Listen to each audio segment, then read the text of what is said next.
So one of the first things I did when I was Betfair trading was I would go into the market, do all sorts of trades, but I was gathering data to try and identify specifically where the best opportunity is within that particular market. And it's something that a lot of people do not do. They turn up, they follow a generic strategy, or they're looking for something in particular.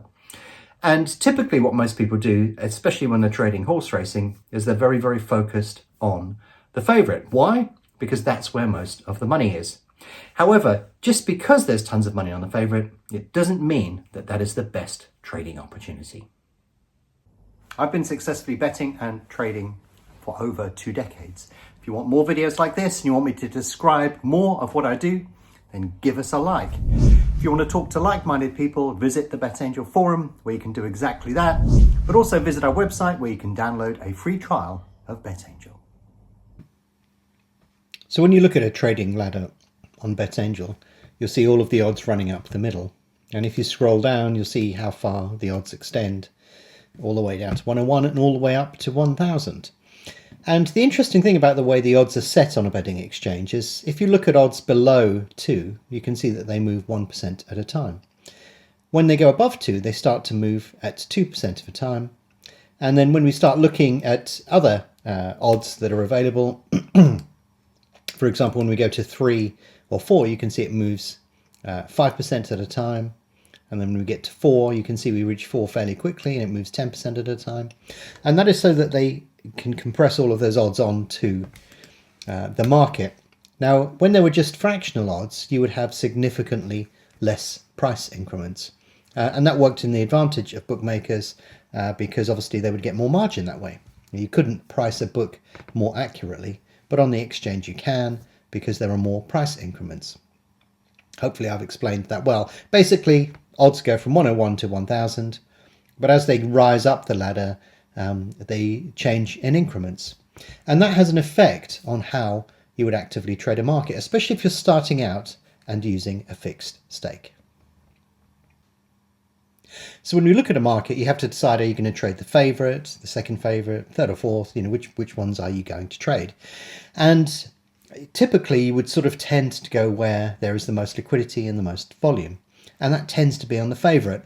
If we look at the market overview screen, what this will actually show us, I've got it set up, or I may have it set up slightly differently from you, but basically if we look at the market overview screen and you look at the grid, then you can see where all of the money is. So we can see the favorite's got 50% of the money, second favorite's got 10, 10, and then it starts to sort of really decline as we go towards the back of the book.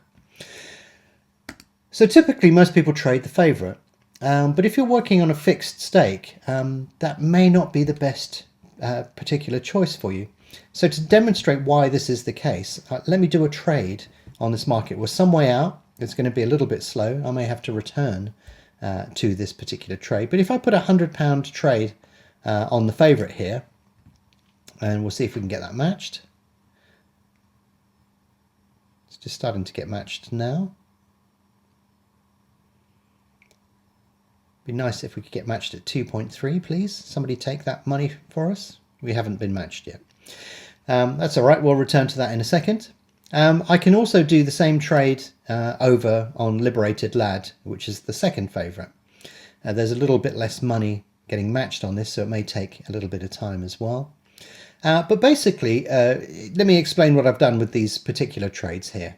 They are going to take a little while to get matched. But I've done an offset bet by 1 tick, and I've got fill or kill switched on, odds display set to reverse, and we're using a fixed stake. And you can see that fixed stake is £100 on here. And typically, if you're starting trading, most people tend to work to fixed stakes. When I'm actively trading, I'm trying to put as much money through as I can as safely as possible. So I tend to vary my stake up and down depending upon how liquid the market is and what the opportunity is. But when you first start trading, you'll probably be staking tenors and small amounts and stuff like that. But the return that you'll get on each individual trade will vary quite dramatically depending upon what you choose to trade. So when we look at the favorite here, this order is going to come up and complete in a second. We're only about £10 back in the order queue, and rather typically it got close to it and then it didn't fill. But when that order fills, you'll see that we'll make a £2 return on our trade value. We've put £100 in the market. The market is moving in increments of 2% at this particular moment in time, and therefore we will make £2 for our £100 trade. Now, if we look at the second favourite, you can see that for our £100 trade here, we will actually make £20. And as a consequence, when you look at that, you can figure out fairly quickly that in order to get £20 out of the favourite, you're going to have to get the price to go much further in one direction or another. So if you use a fixed stake, you're actually prejudicing the outcome of the trade, your ability to profit, by using a fixed stake. In order to get the same amount of money out of the favourite, you're going to have to use a bigger stake. And therefore, if you are going to use a fixed stake, in other words, £100, £10 and so on each individual market, you may want to consider moving away from the favourite and actually trading the second favourite or the third or whatever, because you're probably going to see a much bigger return. And the reason for this is just the odds increment that you see on the way that the prices are displayed on the exchange. And the problem that you have is when you trade at shorter prices, you need a bigger move to get a bigger bang for your buck. But if you trade at larger prices, you only need to get a small move in order to get a decent return on your stake.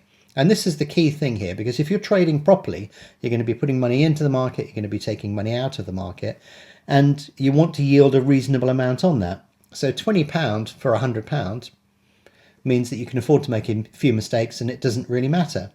But when we look at getting £2 on 100, then obviously that doesn't quite work as well in our favour if we're going to do more than one trade in this particular market. Now, of course, you can argue and you can sort of say, well, it could go flying off in either direction from here, and therefore you're taking slightly less risk. But we're more focused on the amount of return that we're likely to get in the market overall. And you can see here, because we've used a fixed stake on the second favourite and a fixed stake on the first, despite the fact that the first has gone against us, you can actually see that we haven't had that much of a loss. And the only way to get the same level of return that we would get on the second is to increase those stakes. And when you increase stakes when you're first starting out, that can really freak people out. So typically what I would recommend if you're beginning to learn to trade is, rather than focusing on the favourite where most of the liquidity is, you'll often find there's decent amounts of money sat around on the second or sometimes the third. Maybe not in this market, but sometimes you'll get decent money on both of those. And therefore you'll be looking at the favourite, you're going to go up and have a look at its chart and try and understand what is going on. Can you see now how and the reason why the second trade worked on the second favourite and not on the first? But the advantage that we had on this particular market is we could look at the favourite, you could see the price coming in and gradually getting pushed down, and therefore we can actually do our trade on the second favourite and actually earn more money, get a bigger bang for our buck, especially when we're using fixed stakes. So this is something that people overlook all of the time. People just go to the favourite because it's got the most amount of money matched. And it's okay to look at the favourite and try and assess it from a trading perspective, but maybe you don't want to trade it, because if you trade something and the second and third ladder, you may find that you get a much better trade simply because you earn significantly more on that individual stake. So just to round off here, the price on the favourite has come in. It's helped push the price on the second favourite out. By trading the second favourite, we made £20. On the favourite, we only made £2. And you would have seen that the favourite eventually bottomed and then bounced out a little. You would have seen me discuss this in other videos. You could have traded both. But ultimately, because of the price pressure on the favourite, the price on Liberated Lad did go out. And because we traded it with a fixed stake, we actually ended up getting more on Liberated Lad than we did on the favourite. And that's just a function of the number of ticks that you see on the ladder, the spacing and the percentage return that you get on each individual trade. But we managed to get both of them matched. You can see one was for £2, one was for 20. And then if we just hedge this now, we're going to end up with a £3 fully hedged profit, regardless of who goes on to win.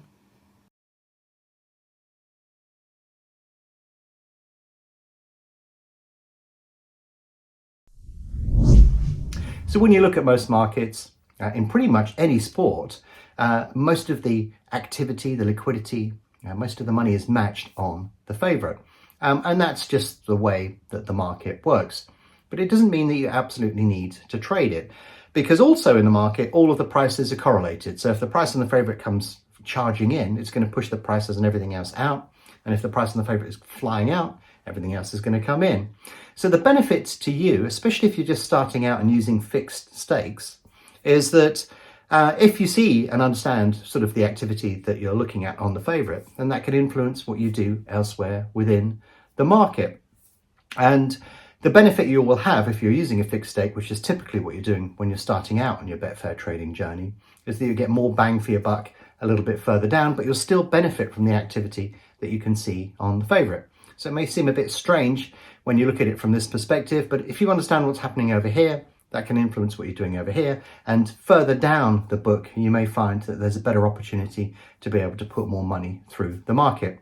The advantage of that is, let's say that we're using a £100 stake and we actually get one trade through the market, then we've made a profit of £20 using that £100 stake. If we do it again, then we've got a £40 profit on that £100 stake. If we do it again, we've got a £60 profit on that £100 stake. So the advantage that you've got is each trade that you're doing is carrying less and less risk. Whereas if you have to trade it at shorter prices, then you're going to have to pick a bigger trade, or you're going to have to do loads of trades in order to be able to balance that risk out in the same sort of proportion. So despite the fact that the favourite gets a lot of attention, sometimes the best opportunity in the market may not actually be with the selection that has the most amount of money being matched on it.